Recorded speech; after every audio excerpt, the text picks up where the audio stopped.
Hi, my name is Lindsay Crane, and today we're going to be discussing gender specific roles and stereotypes. Believing in gender specific roles is believing in the stereotype that there are appropriate behaviors for males and females, that there is a fine line between how men and women should act and what they can wear. This can include women cleaning up for their husbands, men not being allowed to cry, girls wearing pink and boys wearing blue. Young people are well aware of these gender specific role stereotypes and even begin to accept some of these stereotypes as universal truths.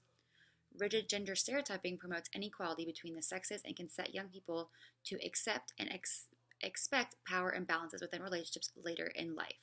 Accepting gender stereotypes and roles can have long term negative influences on children's beliefs, attitudes, and even their future behaviors. We need to ensure that young people are aware of the message that endorse gender double standards and equality. These can be shown through the media, online, and even within the community.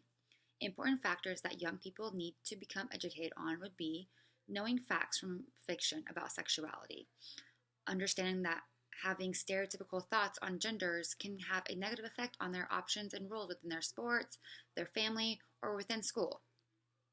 Within future relationships, develop realistic beliefs based on mutual respect and fairness, such as with loved ones, friends, co-workers, fellow classmates, whoever's in your community. This will create a better bond and relationship with that person. In the Journal of Adolescent Health, Global Early Adolescence did a study by asking young people and their parents about their experiences of growing up as a boy or girl in their communities. What they heard was the homogamic myth that girls are vulnerable and that boys are strong and independent, and that these roles could not be reciprocated.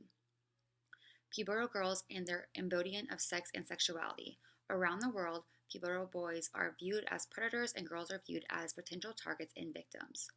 Girls' mobility is far more restricted than for boys, such as girls having an earlier curfew than boys and girls maybe not even being able to go out at all at night.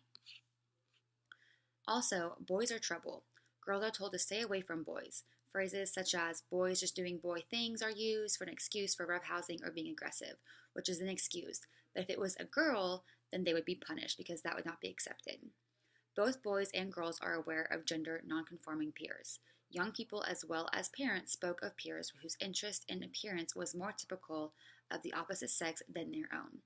They know these stereotypes and they are believing them to be true. Consider where children learn about gender. Ways children learn about gender roles and stereotypes are through the internet and other students at school, etc. Another very important way that they learn is from their parents. Think about the roles and tasks being shared at home. Cooking, cleaning, managing finances, etc. Are these tasks being shared among both of the parents?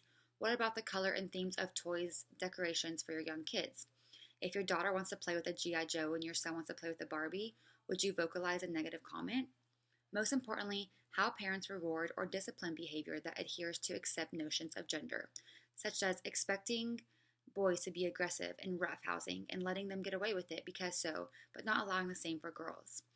Others examples being just doing girly things when describing a specific activity being done, or saying that boys don't cry. This gives children the mindset that there is a huge wall between how men and women are supposed to act accordingly. As a parent, family member, friend to a young one, help abolish these stereotypes. When you buy gifts for a baby shower for a girl, don't just go down the pink aisle. And same for a boy. When putting your son in sports, don't just consider football or basketball, consider gymnastics or cheerleading. Don't gasp or punish your children for doing what they love and are passionate about, even if it does not fit the social norm. And remember, you're always setting an example for your kids, siblings, and students. Whatever you believe in, they will believe in too. Gender-specific stereotypes are a real issue in our society today, in that boys and girls are expected to be and act a certain way simply because of their sexual orientation. And to fix this issue, these stereotypes need to be put behind us in hopes that our youth are given the right to choose their own paths.